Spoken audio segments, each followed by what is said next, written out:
La candidata Luisa González, al cerrar el debate, dijo ayer que faltó el tema de la mujer, de los derechos de las mujeres, de la violencia de género, así como otros sectores vulnerables como las personas con capacidades especiales, discapacitadas, los pesqueros, los trabajadores, los agricultores, etcétera.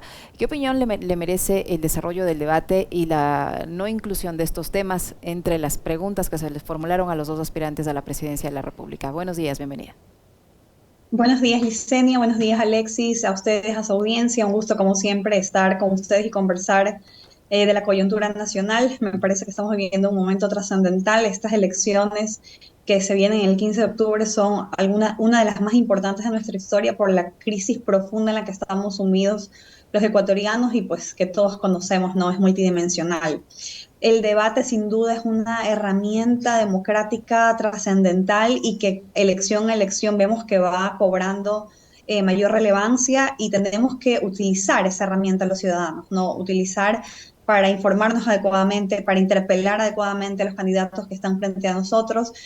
Y me parece que en ese sentido nos deja el debate que tuvimos ayer algunos insumos importantes y también unas carencias o unos vacíos importantes, como los que has mencionado y que al final de su intervención Luisa González los puso en relieve, me parece, de una manera bastante pertinente, haciendo justicia, digamos, a la omisión del CNE al hablar de estos temas. Algo que conversaba ayer es que precisamente a mí me parece que el tema de las mujeres y de derechos de las mujeres fue uno de los grandes vacíos del debate que me parece que tenía una especial relevancia, sobre todo por cómo en el curso de esta segunda vuelta electoral hemos visto y escuchado penosas declaraciones públicas del binomio de Daniel Noboa, esto es de Verónica Abad, en relación a derechos de las mujeres. Han sido negacionistas de la violencia de género, negacionistas de los femicidios, han puesto en duda el trabajo que realiza fundaciones como Fundación Aldea, que tiene reconocimiento internacional inclusive, y han sido negacionistas de las brechas salariales. Y no solamente que ha sido Verónica va negacionista de brechas salariales, sino que han justificado en el caso de las mujeres que somos madres que tengamos una remuneración menor que los hombres. Entonces me parece que habían asuntos trascendentales en torno a derechos de las mujeres que merecían la pena ser tocados, ¿no? Asimismo, como lo referente a la institucionalidad y a la precariedad en que se encuentra en estos momentos la función judicial, por ahí, obedeciendo la coyuntura de manera somera, fue tocado el tema del Consejo de Participación Ciudadana y Control Social, pero dada la crisis de inseguridad que vivimos, me parece que una de las piedras angulares de esa crisis es la situación de la función judicial y eso tampoco fue abordado en el debate. Ujú, Entonces me parece pues ahí que hay algunas cuestiones interesantes, pero también vacíos, ¿no? ujú. Y una cuestión importante a decir y reconocer es que vemos cómo realmente se evidenció que el formato del debate de primera vuelta y el no haber estado Daniel Noboa en el radar de los demás candidatos, esto es, no fue interpelado, no fue mayormente cuestionado, lo benefició porque le bastó ir con un guión aprendido, con unas cuantas notas y repetir el speech. Pero ayer, que ella fue cuestionado de manera directa, y no solamente las veces que fue cuestionado, sino que cuando él tenía que elaborar el cuestionamiento para la otra candidata, pues vemos ahí, se vieron las reales costuras del candidato, ¿no? Y la falta, digamos, de expertise en esta lid. Ujú.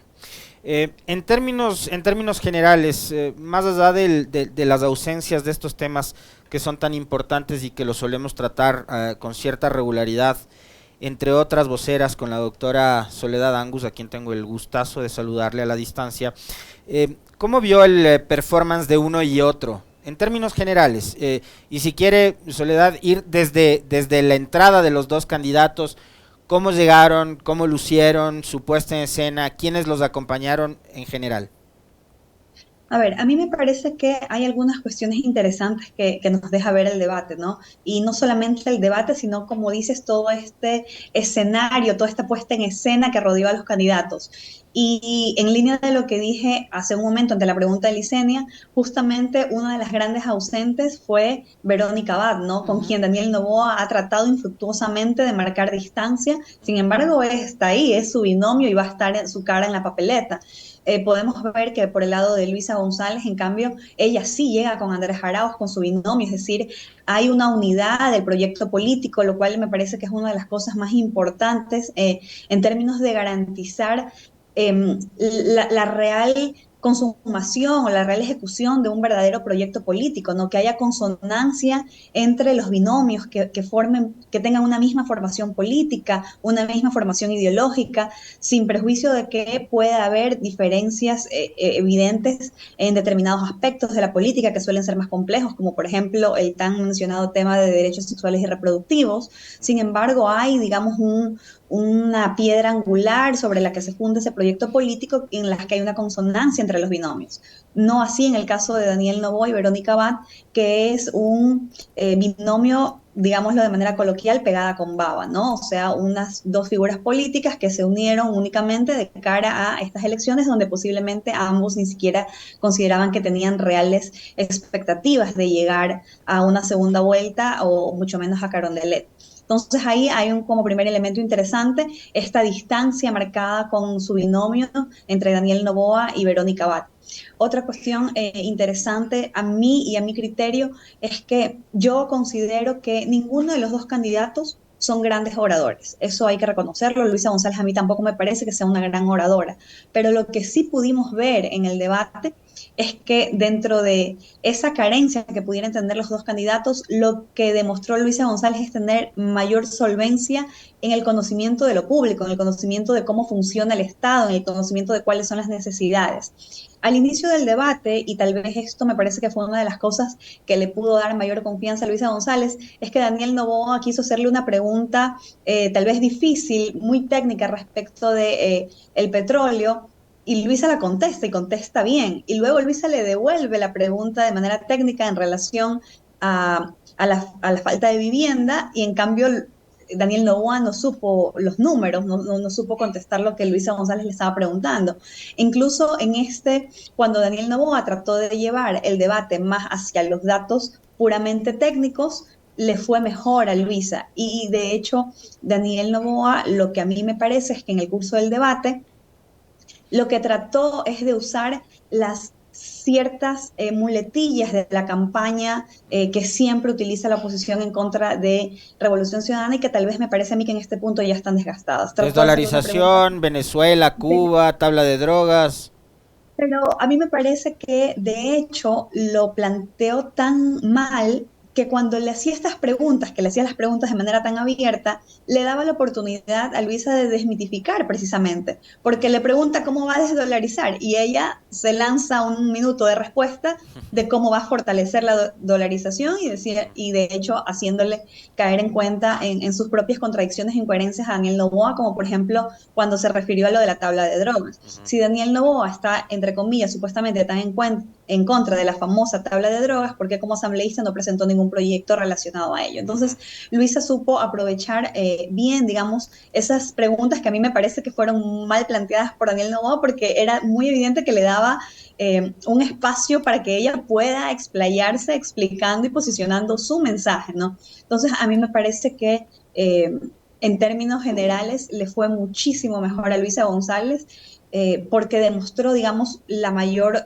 solvencia que tiene ella en el conocimiento del Estado, de las necesidades y de cómo funciona lo público, ¿no? Ahí hay unas cuestiones que me parecen que son destacables, porque Daniel Noboa fue muy insistente, por ejemplo, respecto de que cuando le preguntaban sobre temas de seguridad, fue muy insistente respecto de que él necesita una consulta popular como un elemento fundamental para tener herramientas para combatir la inseguridad. Eso es un mensaje en la situación que nosotros estamos viviendo actualmente, donde ya la discusión de estado de bienestar está relegada, porque lo único que estamos discutiendo es si vamos a llegar vivos a nuestras casas cuando salimos todos los días a trabajar. Me parece que es gravísimo, porque lo que está diciendo Daniel Noboa al decir que necesita una consulta popular para combatir la inseguridad, lo que está diciendo es que no sabe qué hacer ni cómo hacer de manera inmediata para atacar este problema. Y ahí, No ahí sabe... Soledad, sobre ese tema, Soledad, perdón que le interrumpa, él incluso cuando le consultan sobre las dos, por lo menos dos preguntas que plantearía en esta consulta popular, él menciona una que está siendo tramitada en la Asamblea Nacional, que fue cerrada por el presidente de la República, el tema de la participación de Fuerzas Armadas en coordinación con la policía para combatir precisamente la inseguridad. Una de las dos preguntas que él menciona es esa reforma que estaba siendo tramitada en la Asamblea anterior. Eso que dices es importante, Licenia, y me parece a mí que lo que refleja eso es precisamente que Daniel Noboa fue un asambleísta muy ausente, uno de los asambleístas que tenía menos asistencias a la Asamblea Nacional.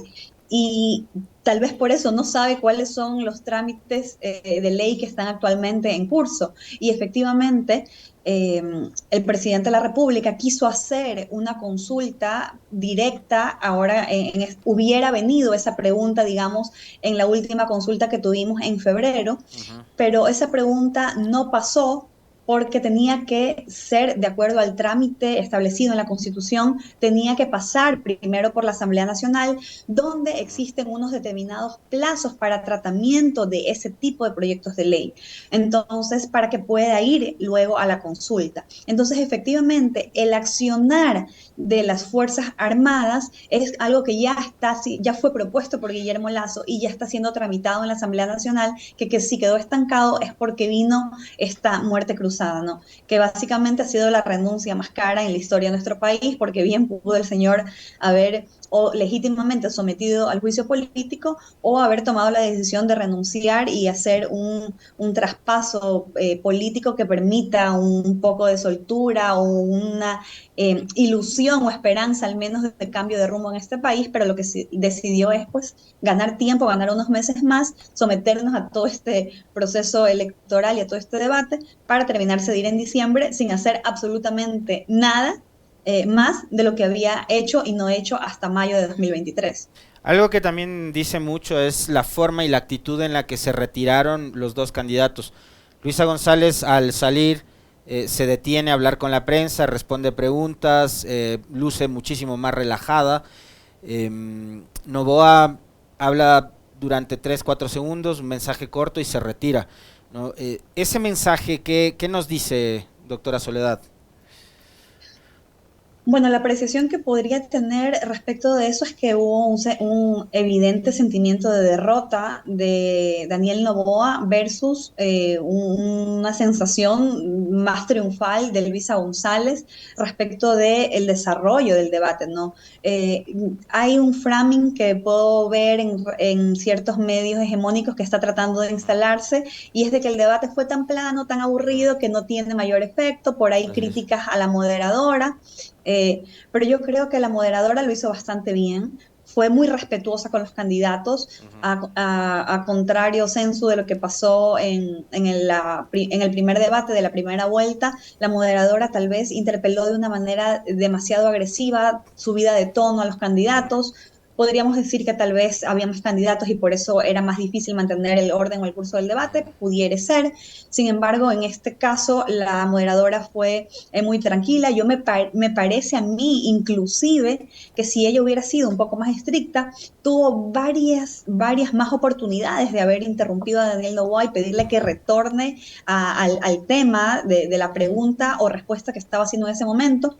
Me parece que fue permisiva en el marco de mantener el respeto y en el marco de no ser ella la protagonista del debate, ¿no? Y a mí me parece que eso lo hizo de manera correcta, pero es entendible que habiendo lucido tan mal Daniel Noboa en el debate, sus afines están tratando de buscar culpables, ¿no? Entonces, por ahí una de las culpables, la que menos tiene que ver en esto, quieren hacer ver a la moderadora, lo cual me parece a mí que es un sinsentido. O sea, ya han llegado al colmo de decir que Ruth del Saldo es correísta, doctor.